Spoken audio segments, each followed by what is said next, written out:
엄마 나 다 알아요. 엄마가 쪼끔씩 사라지는 거 나 진작부터 알고 있었어요. 근데 나는 왜 아무것도 못 해 줬을까요? 미안해요, 엄마. 소아야. 당신은 나한테 관심도 없잖아요. 밥이나 먹어.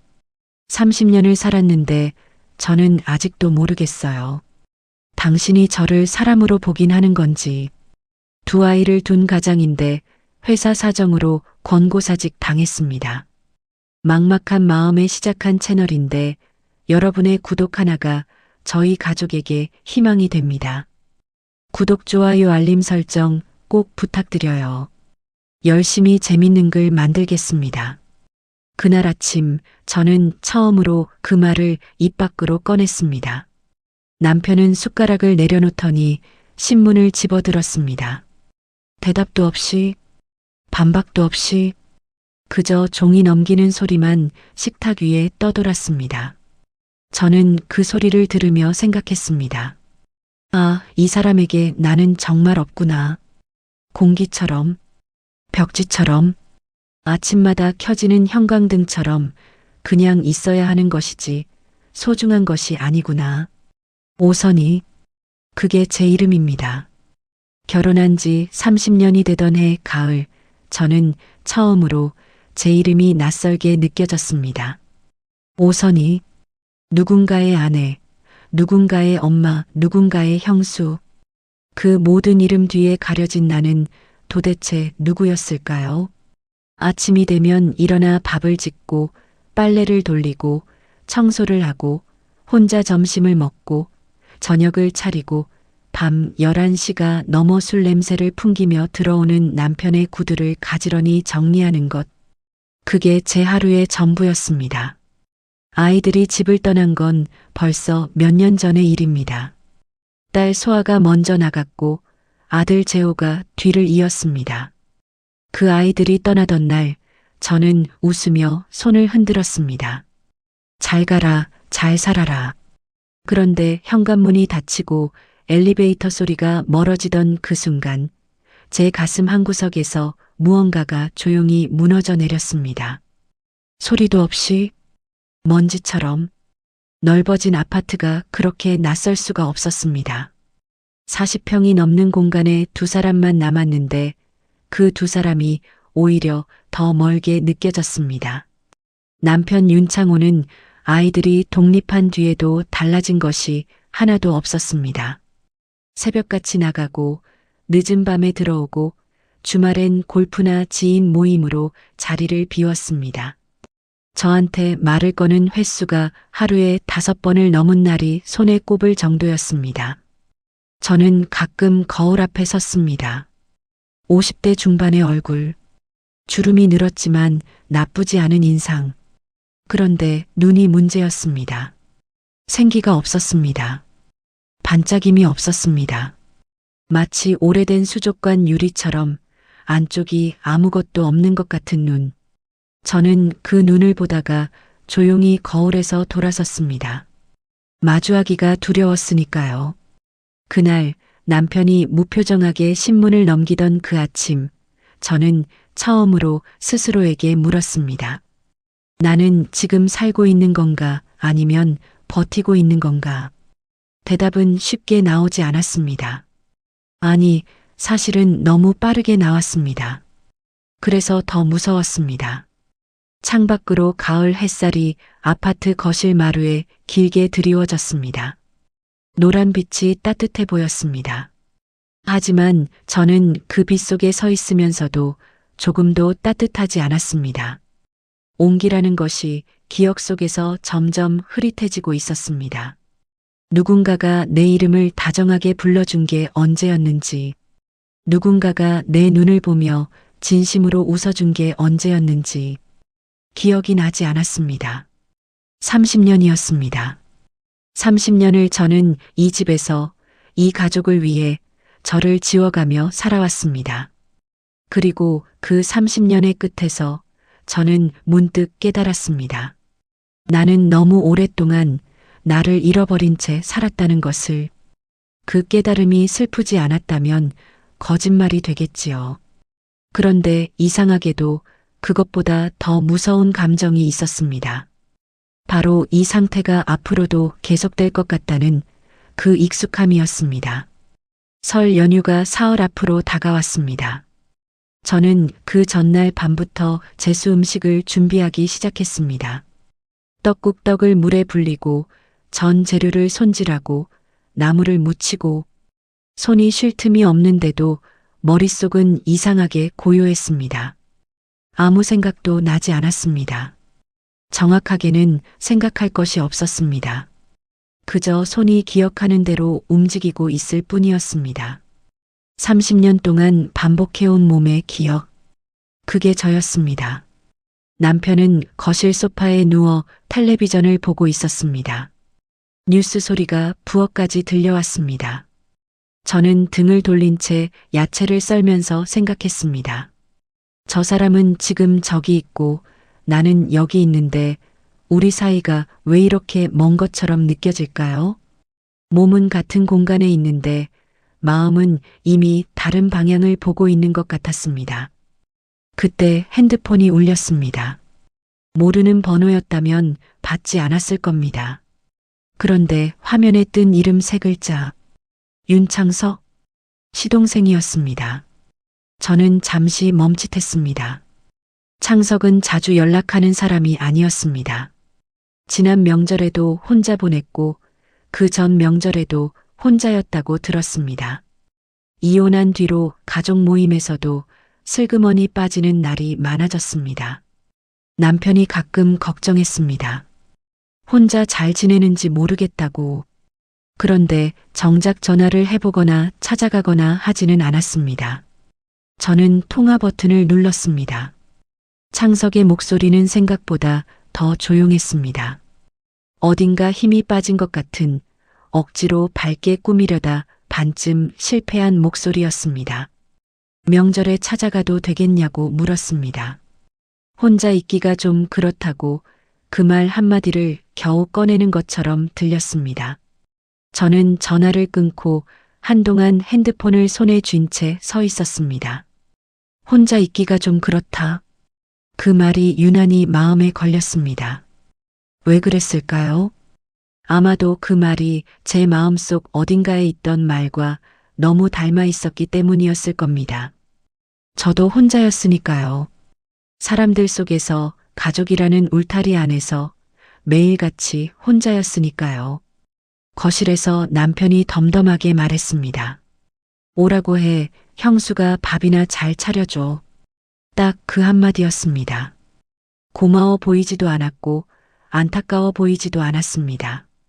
그냥 해야 할 일을 지시하는 것처럼. 저는 알겠다고 대답하고 다시 부엌으로 돌아섰습니다. 그런데 이상했습니다. 분명 아무 일도 아닌데 그 전화 한 통 이후로 가슴 귀퉁이에서 무언가가 아주 작게 두근거렸습니다. 너무 오래 닫혀있던 문이 바람에 살짝 흔들리는 것처럼. 저는 그 느낌이 무엇인지 몰랐습니다.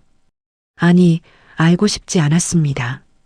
그냥 명절이라 들뜬 것이겠거니, 손이 바빠서 심장도 빠르게 뛰는 것이겠거니, 그렇게 생각하고 덮어버렸습니다. 그날 밤 저는 늦게까지 전을 부쳤습니다. 기름 냄새가 온 집안에 가득했습니다. 남편은 일찌감치 잠자리에 들었습니다. 저 혼자 부엌에 서서 지글지글 전이 익어가는 소리를 들으며 창밖으로 흘러가는 구름을 바라봤습니다. 명절 전날 밤 특유의 고요함이 있었습니다. 어딘가 설레는 것 같기도 하고 어딘가 쓸쓸한 것 같기도 한 그 기묘한 공기. 저는 그 공기 속에 혼자 서 있었습니다. 딸 소아에게 문자가 왔습니다. 엄마 내일 일찍 갈게요. 도와드릴게요. 저는 그 문자를 보고 나서야 처음으로 입꼬리가 올라갔습니다. 그래, 내 아이들이 있지. 그 생각 하나가 그날 밤의 유일한 온기였습니다. 설날 아침이었습니다. 소아는 약속대로 일찍 왔습니다. 앞치마를 두르고 부엌에 서더니 엄마 손 쉬라며 옆을 밀어냈습니다. 재호는 뒤따라 들어와 거실 한켠에 조용히 앉았습니다. 말이 많은 아이는 아니었지만 존재만으로 공간이 따뜻해지는 아이였습니다. 저는 잠깐 거실에 나와 두 아이를 바라보았습니다. 이 아이들만 있으면 됐다. 그런 생각이 들었습니다. 난 12시가 조금 넘었을 때 초인종이 울렸습니다. 현관문을 열자 창석이 서 있었습니다. 손에는 과일 상자 하나와 돌돌 말린 종이 두루마리 하나를 들고 있었습니다. 수척해 보였습니다. 볼이 좀 더 패인 것 같기도 했고 눈밑이 거뭇한 것이 잠을 못 잔 것 같기도 했습니다. 그런데 웃는 얼굴이었습니다. 어색하게 하지만 진심으로 웃으려는 얼굴이었습니다. 저는 그 얼굴을 보는 순간 마음이 짠했습니다. 가족인데 명절에 찾아오면서 저렇게 조심스러운 표정을 짓는다는 게 저 사람도 외로운 거구나 하는 생각이 그냥 왔습니다. 창석이 두루마리를 조심스럽게 내밀었습니다. 형수님 드리려고 그렸다고 했습니다. 직접 그린 달력이었습니다. 12달, 12그림. 봄엔 개나리, 여름엔 수국, 가을엔 코스모스, 겨울엔 동백. 손으로 한 장 한 장 그린 수채화였습니다. 올 한 해 좋은 날만 있으시길 이라고 작은 글씨로 적혀 있었습니다. 저는 그 달력을 펼쳐들고 한동안 말을 잇지 못했습니다. 30년을 살면서 저한테 직접 무언가를 만들어준 사람이 없었습니다. 생일 케이크는 소아가 사다 준 적이 있었고 카네이션은 재호가 어릴 때 종이로 접어준 적이 있었습니다. 하지만 어른이 되어서 이렇게 공들여 만든 무언가를 저만을 위해 내밀어준 사람은 한 명도 없었습니다. 눈물이 날 뻔했습니다. 저는 허둥지둥 부엌으로 가서 음식을 담기 시작했습니다. 눈물을 들키고 싶지 않았습니다. 어른이 달력 하나 받고 우는 게 우스울 것 같았습니다. 그런데 진짜 이유는 달랐습니다. 왜 이게 이렇게 크게 느껴지는지가 오히려 더 슬펐습니다. 잠시 후 창석이 부엌으로 따라 들어왔습니다. 그리고 제 옆에 서더니 조용히 물었습니다. 요즘 어떠세요, 형수님? 진짜로요. 진짜로. 그 두 글자가 가슴에 박혔습니다. 사람들은 보통 잘 지내죠? 라고 묻습니다. 그 말은 대답을 원하는 게 아닙니다. 그냥 지나가는 말입니다. 그런데 창석은 진짜로라고 했습니다. 정말로 어떤지를 알고 싶다는 말처럼 들렸습니다. 저는 잠깐 손을 멈췄습니다. 그리고 웃으며 대답했습니다. 그냥 다 잘 지내요. 늘 그렇지요. 말은 그렇게 했지만 목소리에 힘이 없었습니다. 창석은 더 이상 묻지 않았습니다. 그냥 제 옆에 서서 나물 그릇을 식탁으로 날라주기 시작했습니다. 그날 밥상은 오랜만에 왁자지껄했습니다.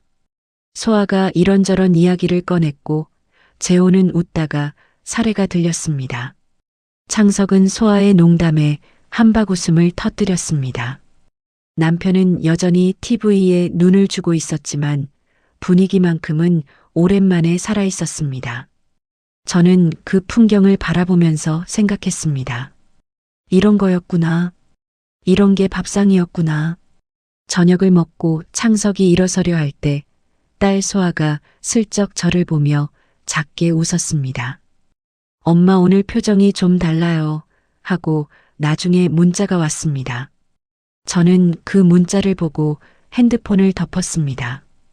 달라 보이는 게 맞았습니다. 저도 느끼고 있었으니까요. 그게 무엇 때문인지는 그때까지도 모른 척하고 있었습니다. 명절이 끝나고 며칠 뒤 남편이 밥을 먹다 말고 말했습니다. 창석이 혼자 끼니를 거른다고 일주일에 한 번만 반찬을 좀 갖다 주라고. 형제끼리 도와야 한다고.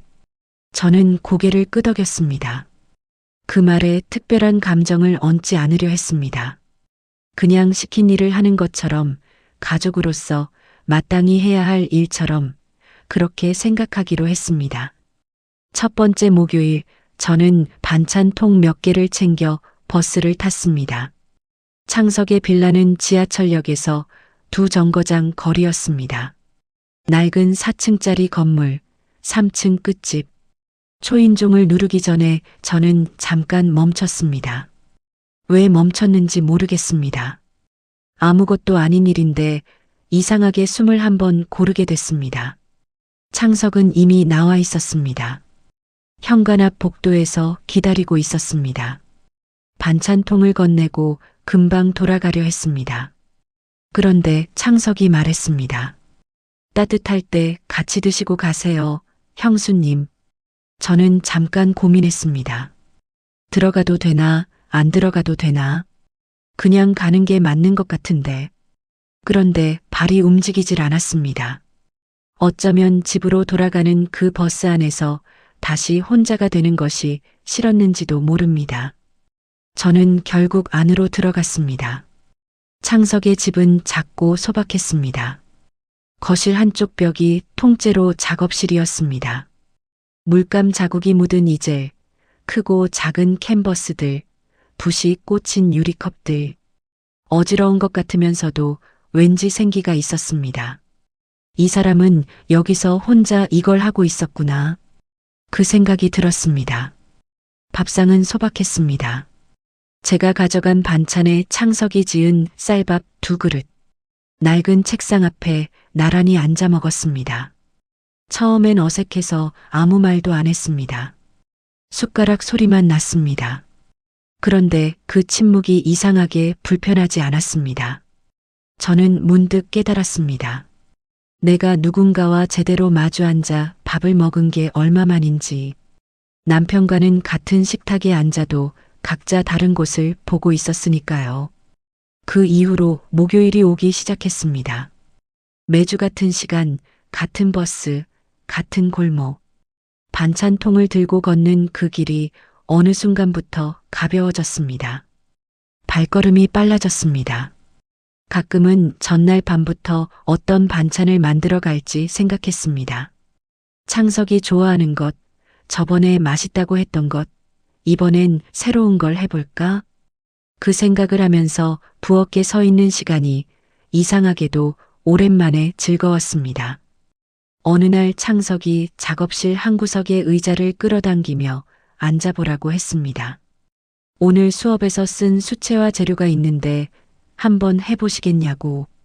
저는 손사래를 쳤습니다. 저는 그런 거 할 줄 모른다고, 미술은 학교 다닐 때도 꼴찌였다고. 창석이 웃으며 말했습니다. 잘할 필요 없어요, 형수님. 그냥 손이 가는 대로 색을 얹으시면 돼요. 저는 붓을 집어들었습니다. 손이 떨렸습니다. 정말로 떨렸습니다. 50대 중반에 처음 붓을 잡는 것이 우습기도 하고 낯설기도 했습니다. 그런데 물감이 종이 위에 번지는 순간 뭔가 이상한 일이 일어났습니다. 가슴이 고요해졌습니다. 온갖 생각들이 잠잠해졌습니다. 남편 생각도, 빈집 생각도, 투명한 존재라는 느낌도 잠깐이었지만 그냥 사라졌습니다. 집으로 돌아오는 버스 안에서 저는 내내 손바닥을 내려다봤습니다. 파란 물감이 조금 묻어 있었습니다. 그 얼룩이 왠지 예뻐 보였습니다. 겨울이 끝나고 봄이 왔습니다. 계절이 바뀌는 동안 창석과의 목요일도 조금씩 달라졌습니다. 반찬을 전해주고 바로 돌아오는 날은 줄어들었습니다. 어느 날은 근처 공원을 한 바퀴 돌았습니다. 어느 날은 동네 갤러리에 작은 전시가 있다고 해서 함께 들어갔습니다. 어느 날은 재래시장에서 나물 재료를 같이 골랐습니다. 창석은 이름 모를 채소 앞에서 이게 뭐냐고 물었고 저는 웃으며 하나하나 설명해 주었습니다. 갤러리에서 그림을 보다가 창석이 작은 목소리로 말했습니다. 저는 사람들이 그림을 볼 때 표정을 보는 편이에요. 잘 보는 사람인지 아닌지가 눈빛으로 드러나거든요. 형수님은 진짜로 듣는 눈을 가지고 계세요. 그림한테도요. 저는 그 말을 듣고 잠시 멈춰 섰습니다. 진짜로 듣는 눈. 저는 평생 그런 말을 들어본 적이 없었습니다. 요리를 잘한다는 말은 들었습니다. 살림을 잘한다는 말도. 하지만 내가 무언가를 잘 본다거나 잘 느낀다거나 그런 말을 해준 사람은 없었습니다. 저는 그 말을 어떻게 받아야 할지 몰라서 그냥 웃었습니다. 작업실에서 수채화 수업이 이어졌습니다. 창석은 서두르지 않았습니다. 이 색이랑 저 색을 섞으면 어떤 색이 나오는지, 물을 많이 쓰면 번지는 게 어떻게 달라지는지 천천히 설명해 주었습니다. 저는 듣는 것이 좋았습니다. 뭔가를 배운다는 느낌, 그게 그렇게 좋을 줄 몰랐습니다. 아이들 뒷바라지하고 남편 챙기느라 정작 저는 아무것도 배운 게 없었다는 것을 그 작업실에 앉아서야 알았습니다. 어느 목요일 오후 저는 조심스럽게 붓을 움직여 종이 위에 호수 하나를 그렸습니다. 서툴렀습니다. 하늘이랑 물의 경계가 뭉개졌고 나무도 나무처럼 보이지 않았습니다. 그런데 창석이 그림을 보더니 말했습니다. 형수님, 이거 봄 같아요. 진짜로요. 봄 같다고 했습니다. 저는 그 말을 들으며 멍하니 그림을 내려다봤습니다. 봄? 제가 그린 것이 봄처럼 보인다고. 이 서툰 그림이. 저는 그때 이상한 기분이 들었습니다. 부끄럽기도 하고 기쁘기도 하고 왠지 울고 싶기도 한 그 복잡한 감정. 오래 잊고 있던 무언가가 가슴 안쪽에서 살며시 깨어나는 느낌. 그 무렵부터였습니다. 목요일을 기다리게 된 것이 수요일 저녁이 되면 다음 날 뭘 만들어 갈지 생각했습니다. 아침에 눈을 뜨면 오늘이 목요일이라는 것을 제일 먼저 떠올렸습니다. 버스에 오를 때 마음이 가벼웠고 집으로 돌아올 때는 잠깐 아쉬운 기분이 들었습니다. 아들 재호가 주말에 들렀다가 말했습니다. 엄마, 요즘 좀 달라 보여요. 좋아 보인다는 게 아니라 뭔가 표정이 있어 보인다고. 저는 그냥 봄이 와서 그런가 보다 하고 웃었습니다. 재호는 잠깐 저를 바라보더니 아무 말 없이 고개를 끄덕였습니다. 말은 없었지만 그 눈빛에 무언가가 담겨 있었습니다. 엄마를 걱정하는 아이의 눈빛. 저는 못 본 척했습니다. 딸 소아도 전화로 물었습니다. 엄마 요즘 뭐하고 지내요? 그냥 바쁜 것 같아서요. 저는 아무것도 아니라고 그냥 동서 반찬 챙겨주는 거라고 대답했습니다. 소아는 그래요 하고 짧게 답했습니다. 그런데 끊기 직전에 한마디를 덧붙였습니다. 엄마 목소리가 요즘 좀 살아있어서 다행이에요. 그 말이 오래 남았습니다. 살아있다는 말. 저는 그게 무슨 의미인지 너무 잘 알았습니다. 그리고 동시에 무서웠습니다. 이 살아있다는 느낌이 어디에서 오는 건지를 알고 있었으니까요. 알면서도 모른 척하고 싶었습니다. 이게 그냥 계절 때문이기를, 봄바람 때문이기를, 새취미 때문이기를 바랐습니다. 하지만 가슴은 거짓말을 하지 않았습니다. 봄이 온 것은 맞았습니다. 그런데 그 봄이 어디에서 왔는지는 저도 이미 알고 있었습니다. 여름이 시작되던 무렵이었습니다. 딸 소아가 오래전부터 이야기해온 가족 나들이가 드디어 날짜를 잡았습니다. 충주 근처 펜션이었습니다. 소아가 예약하고 재호가 차를 빌렸습니다. 저는 전날 밤부터 김밥 재료를 손질하고 간식을 챙겼습니다. 남편은 간다. 한마디만 했습니다. 창석도 함께하기로 했습니다. 소아가 먼저 연락했다고 했습니다. 혼자 있는 작은아버지를 두고 가면 안 된다고. 펜션은 호숫가 언덕 위에 있었습니다. 나무 데크에 서면 물빛이 한눈에 들어왔습니다. 저는 짐을 풀고 잠깐 데크에 나와 서 있었습니다. 바람이 불었습니다. 오랜만에 맞는 흙과 물 냄새. 가슴이 조금 열리는 느낌이었습니다. 남편은 오자마자 지인에게서 전화가 왔습니다. 일 이야기가 길어지더니 결국 펜션 마당 구석에서 2시간 가까이 통화를 했습니다. 소아와 재호는 근처 편의점을 다녀오겠다며 자리를 떴습니다. 펜션 마당에는 저와 창석만 남았습니다. 저녁 햇살이 호수 위로 기울기 시작했습니다. 물빛이 주황에서 붉은빛으로 바뀌었습니다. 저는 마당 끝 벤치에 앉아 그 빛을 바라봤습니다. 잠시 후 창석이 옆에 와서 앉았습니다. 두 사람은 아무 말 없이 노을을 보았습니다. 그때 창석이 스케치북을 꺼냈습니다. 항상 가방에 넣고 다니는 작은 스케치북이었습니다. 붓 대신 연필을 집어들더니 천천히 선을 긋기 시작했습니다. 저는 무얼 그리나 하고 곁눈질했습니다. 그러다 알아챘습니다. 창석의 연필이 향하는 곳이 호수가 아니라는 것을. 가만히 계세요, 형수님. 오늘 표정이 너무 좋아서요. 저는 굳어버렸습니다. 심장이 갑자기 빠르게 뛰었습니다. 아무것도 아닌 말인데, 그냥 스케치를 하겠다는 말인데. 그런데 저는 숨을 어떻게 쉬어야 할지 몰랐습니다. 그냥 호수를 바라보며 가만히 앉아 있었습니다. 움직이지 않으려 했습니다.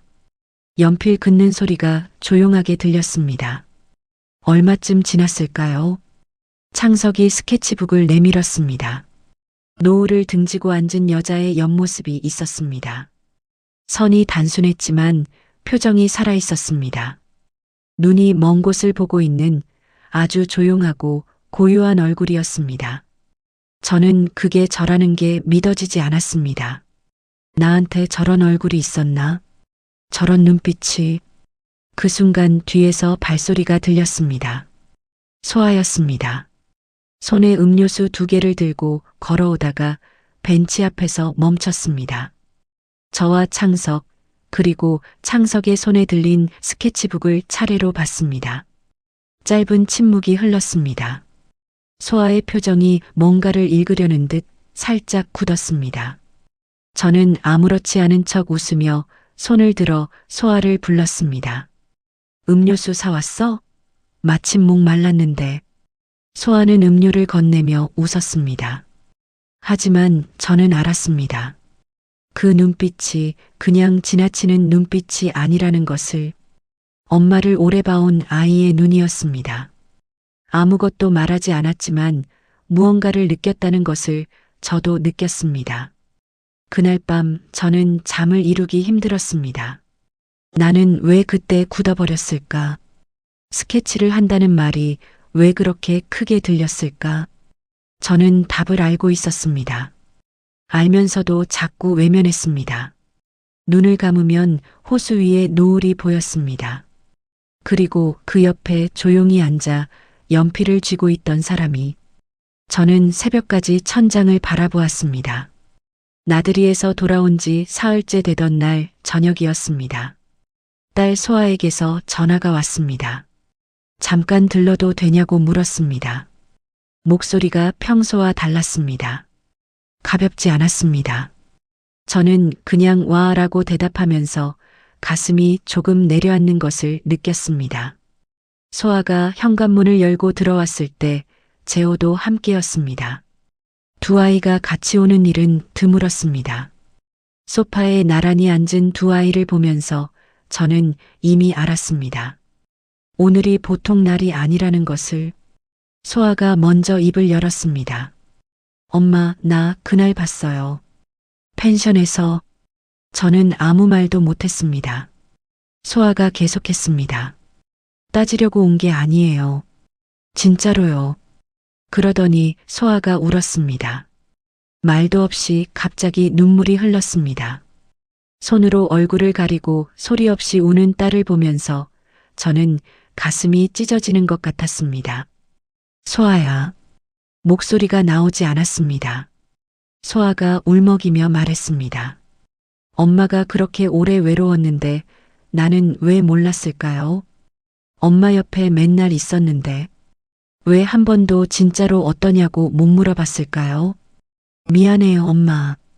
진짜 미안해요. 저는 아이의 어깨를 끌어안으려다 멈췄습니다. 오히려 제가 먼저 무너졌습니다. 아이가 저한테 미안하다고 하는데 내가 아이한테 미안한 건데. 저도 모르게 눈물이 났습니다. 두 사람이 소파에서 소리 없이 울었습니다. 재호는 그 옆에서 아무 말도 하지 않았습니다. 그냥 저의 손을 조용히 잡았습니다. 그게 다였습니다. 그런데 그 손이 그 어떤 말보다 컸습니다. 저는 재호의 손을 느끼면서 생각했습니다. 이 아이가 취업을 미루고 집 근처에 방을 구한 것이 우연이 아니었다는 것을, 주말마다 들르면서 냉장고를 채워주고 말없이 청소기를 돌리고 엄마 밥 먹었어요. 한마디를 꼭 확인하고 갔던 것이 다 이유가 있었다는 것을 이 아이들은 알고 있었던 겁니다.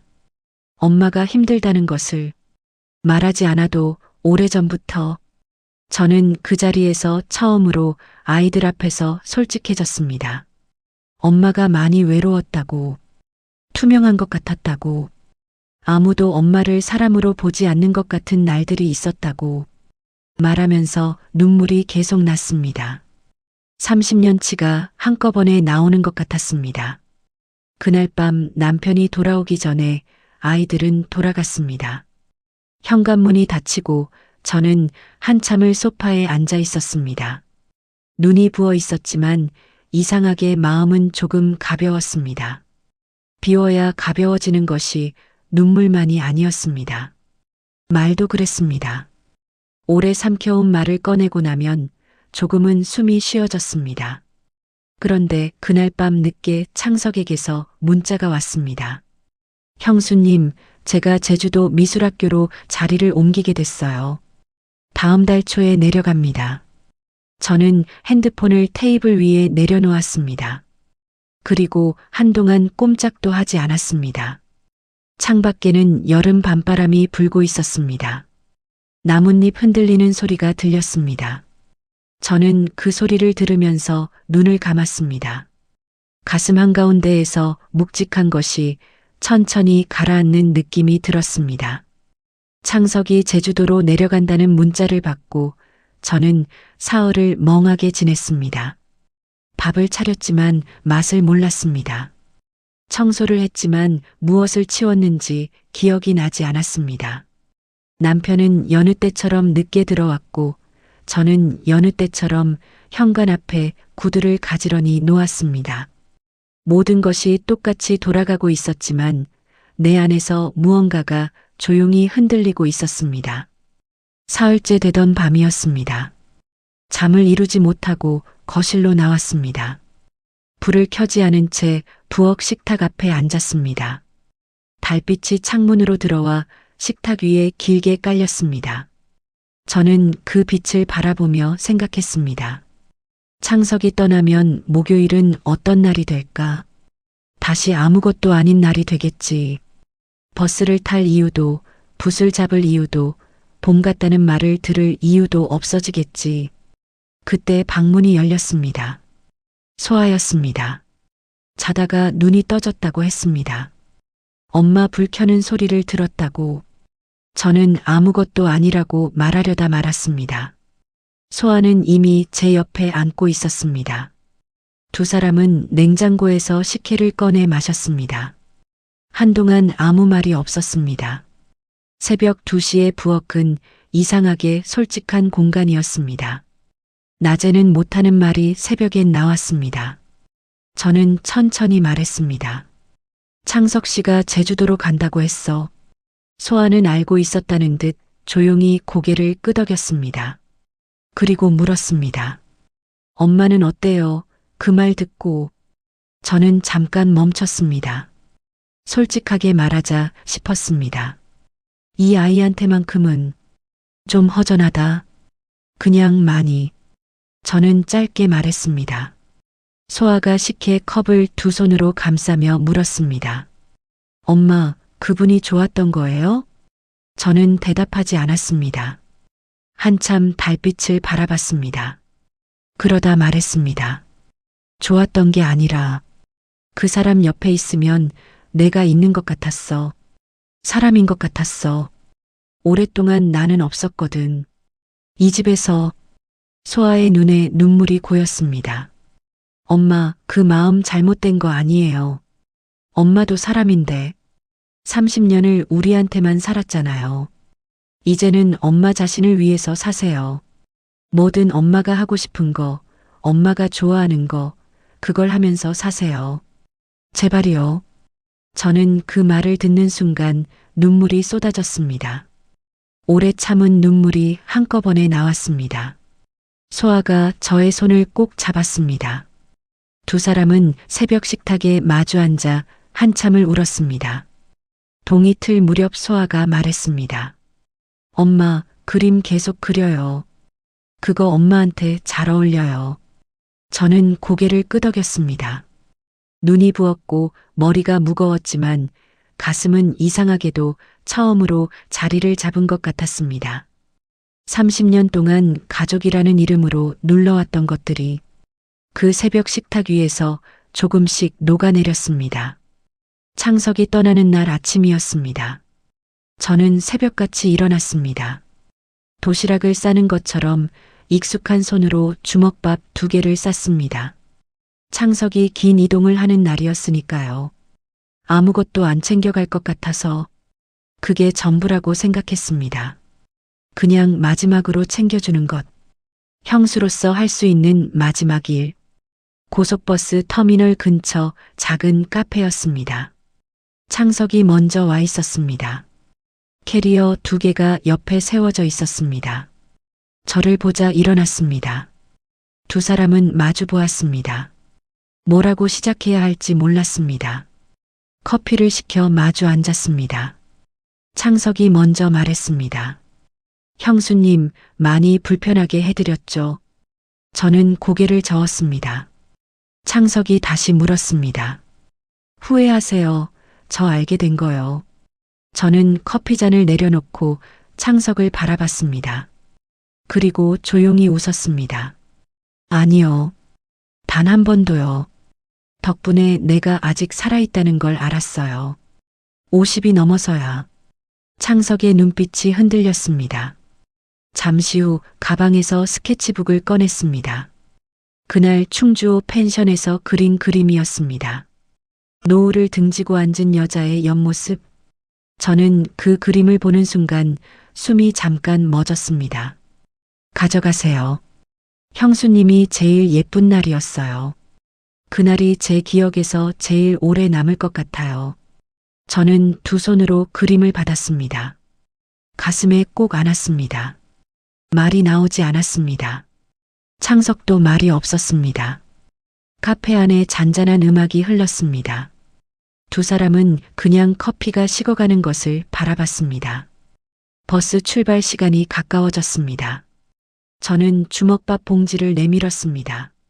가는 길에 드세요. 창석이 받으며 작게 웃었습니다. 이것도 형수님 손맛이 제일 마지막 기억이겠네요. 두 사람은 카페 앞에서 악수를 했습니다. 손을 잡는 순간이 길었습니다. 그러나 저는 먼저 손을 놓았습니다. 잘 가요, 동서. 거기서도 좋은 그림 많이 그려요. 창석이 캐리어를 끌고 터미널 안으로 들어갔습니다.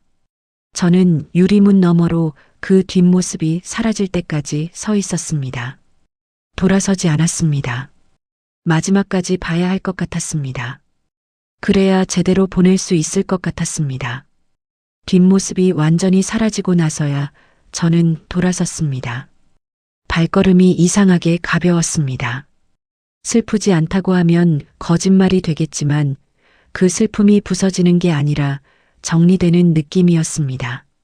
무거운 짐을 내려놓는 것처럼 억지로 내려놓는 게 아니라 이제 내려놓아도 된다는 걸 알고 내려놓는 것처럼 가슴에 아는 그림이 따뜻했습니다. 반년이 흘렀습니다. 가을이 오고 겨울이 지나고 다시 봄이 왔습니다. 동네 문화센터에서 수채화 수업을 등록한 것은 창석이 떠나고 2달쯤 지났을 때였습니다. 소아가 권유했고 저는 며칠을 망설이다 결국 신청했습니다. 어색했습니다. 처음엔 수강생들 중에 제일 손이 굳었고 색감도 엉망이었습니다. 그런데 포기하고 싶지 않았습니다. 붓을 잡으면 머릿속이 조용해지는 그 느낌이 기억났습니다. 그 고요함이 좋았습니다. 수업이 거듭될수록 손이 풀렸습니다. 색을 섞는 것이 익숙해졌습니다. 어느 날 선생님이 말했습니다. 오선의 씨 그림에는 온도가 있어요. 따뜻한 온도. 저는 그 말을 들으며 조용히 웃었습니다. 봄이 되면서 문화센터에서 소규모 전시회를 열었습니다. 수강생 작품을 한 점씩 벽에 거는 작은 행사였습니다. 저는 처음엔 참여하지 않으려 했습니다. 제 그림이 전시될 만큼 괜찮은지 자신이 없었습니다. 그런데 소아가 말했습니다. 엄마, 누군가한테 보여줘야 비로소 완성되는 그림도 있어요. 용기 내봐요. 저는 가장 오래 들여다본 그림을 출품했습니다. 충주호에서 본 그 호수, 노을빛 물결, 물가에 드리운 나무 그림자. 창석이 봄 같다고 했던 그 첫 번째 그림은 아니었습니다.